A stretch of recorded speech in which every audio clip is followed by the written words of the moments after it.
সারদা অনুধ্যানের পঞ্চম পর্বে আজ অষ্টসখী পরিবৃতা সারদা, আশুতোষ মিত্রের স্মৃতিচারণে সৃষ্টি মা।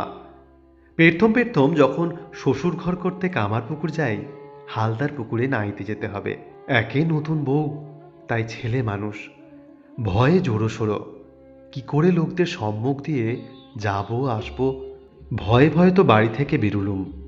দেখি কি না ৮টি মেয়ে সমবয়সী এসে জুটল আর আমায় ঘিরে দাঁড়িয়ে বলল, নাইতে যাবে, চলো, আমরা তোমায় ঘিরে নিয়ে যাব, কেউ দেখতে পাবে না। আমি জিজ্ঞেস করলুম, তোমরা কে গা? তারা বললে, তুমি নতুন বউ কি না, আমরা তোমার বন্ধু, তোমারই কাছেই থাকি। আমি বুঝলুম পাড়ার মেয়েরা হবে।